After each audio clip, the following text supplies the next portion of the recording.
السلام علیکم، بسم اللہ الرحمن الرحیم۔ اب سے 1400 سال پہلے دنیا اپنے تاریک ترین دور سے گزر رہی تھی۔ کسی خطہ ارض پر رشد و ہدایت کا کوئی نشان باقی نہ رہا تھا۔ پورا عالم انسانی ضلالت و گمراہی کے دلدل میں پھنس چکا تھا۔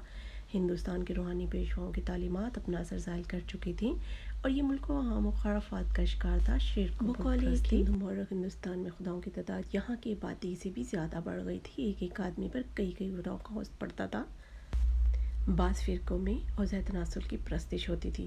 مذہب کے علمبردار اور مندر کے پجاری بد اخلاقیوں کے پیکر بنے ہوئے تھے۔ ذات پات چھوت چھات نے انسانوں کو کئی خانوں پر تقسیم کر رکھا تھا۔ چھوت کی حیثیت غلام بلکہ جانور سے بھی زیادہ کم تھی۔ وہ اگر اونچی ذات والے کو چھو لیتا تو گردن زدنی قرار پاتا، جبکہ اونچی ذات والے کے لیے کسی بھی طرح کی کوئی سزا نہ تھی۔ پورا ہندوستانی معاشرہ بگاڑ کی انتہا پر پہنچ چکا تھا۔ عورتوں کے جامع عصمت کی کوئی اہمیت نہیں تھی۔ ایک عورت کے کئی شوہر ہو سکتے تھے۔ شوہر کی موت کے بعد عورت اپنے شوہر کی چتا پر جل کر ستی کی مقدر رسم ادا کرتی، گویا کہ ہر بدی نیکی اور ہر ٹھکرا کا لبادہ اڑ چکا تھا۔ مصر، شام، بابل و نینوا، یونان چین میں تہذیب و تمدن کی شمع گل ہو چکی تھی۔ وہاں لاقانونیت اور نارکی کا دورہ تھا۔ بے شرمی بے حیائی کا بازار گرم تھا۔ ظلم و جور کا قتل و غارت گری کا زندگی کو کمال اور معمول بن چکا تھا۔ روم و ایران میں اس وقت سب سے زیادہ منظم ریاستیں تھیں، لیکن ان کی تہذیب اپنی چمک دمک ہو چکی تھی۔ اب ان کی تہذیب کے ملبہ سے تعفن اٹھ رہا تھا۔ دونوں ریاستوں میں بدترین ظالم کا ضابطہ اخلاق نہ تھا۔ رعایا بادشاہوں کی غلام تھی، بادشاہ خواہشات کے غلام تھے۔ شاہی خاندان کی پرواز عیاشی اور حور پرستی سے آگے نہ تھی۔ مذہبی پیشواؤں کی خانقاہیں عیش و نشاط کے مرکز بن گئی تھیں۔ آئے دن کے انقلابات نے انسانی زندگی کو اجیرن بنا رکھا تھا۔ طواف و ملوکی نے اپنی خشت و خون کے بازار گرم کر رکھے تھے۔ رعایا ٹیکسوں کی بھرمار، رشوتوں کی زیادتی سے جان بلب تھی۔ ان مایوس کن خوفناک فضاؤں میں صدائے احتجاج بھی بلند نہیں کوئی کر سکتا تھا۔ ایران میں زرد دشت اور مانی کی اخلاقی تعلیمات صرف اہرمنیت یا ذہنیت کا گورکھ دندہ بن کر رہ گئی تھی۔ امن و آتشی کی دعوے دار عیاشیت روم میں سفاکی و درندگی و طیش و ہوس پرستی کی آماجگاہ بن گئی تھی۔ یہاں تک کہ بنی اسرائیل جو ان حالات میں لوگوں کے لیے امید کی کرن ثابت ہو سکتے تھے، خود کبرونانیت کے بندار میں محبوس تھے۔ اپنے اغراض کے لیے الہامی کتاب میں تعارف اخلاق و اعمال کے محبوب ترین مشورہ موش گافیوں کو اہمیت حاصل تھی۔ تمام لالچ ان کی فطرت بن گئی تھی۔ رشوت و سود خوری اور اس کے نتیجے میں شقاوت، سنگ دلی کوئی معیوب شے نہ تھی۔ ان کا پورا اخلاقی اور سماجی ڈھانچہ ریزہ ریزہ ہو چکا تھا۔ عرب کا حال تو اور برا تھا۔ وہاں وحشت درندگی کا راج تھا۔ نام و نمود دن یمن کے عظمت کے قبائلی خانوں میں تقسیم تھی۔ آئے دن کہ جنگ و جدل نے سکون و طمانینت کو غارت کر کے رکھ دیا تھا۔ انسانی جان کی کوئی قیمت نہ تھی۔ معمولی بات پر لڑائی کی آگ بڑھ اٹھتی تھی اور سالہ سال تک لڑائی کا سلسلہ 40 سال تک چلتا رہتا۔ عورت کی عزت و عفت کی بھی کوئی حیثیت نہ رہی تھی۔ وہ بازاروں میں نیلام ہوتی، بدکاری زناکاری کوئی معیوب شے نہ سمجھی جاتی۔ لڑکیوں کو پیدا ہوتے ہی زندہ درگور کر دیا جاتا۔ ازدواج کی کوئی حد نہ تھی۔ بھیڑ بکری کی طرح آدمی جتنی عورتیں رکھنی چاہتا وہ رکھتا تھا۔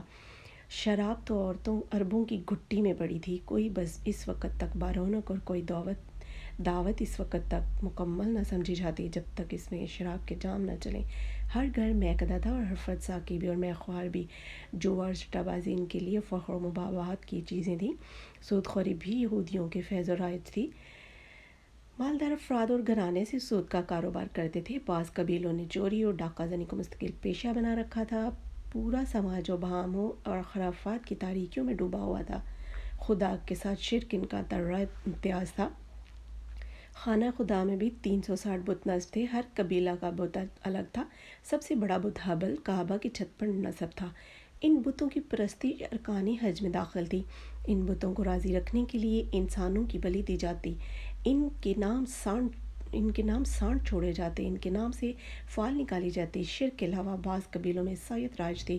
کچھ قبیلوں میں یہودیت کا غلبہ تھا۔ بعض افراد مبوسی تھے۔ کچھ لوگ ستاروں کی پرستش کرتے۔ اس پر متضاد ان کے دل و دماغ میں عجیب و غریب قسم کے عقائد راسخ ہو گئے تھے۔ مثلاً وہ فرشتوں کو خدا کی بیٹیاں مانتے اور جنوں کو الوہیت کا درجہ دیتے تھے۔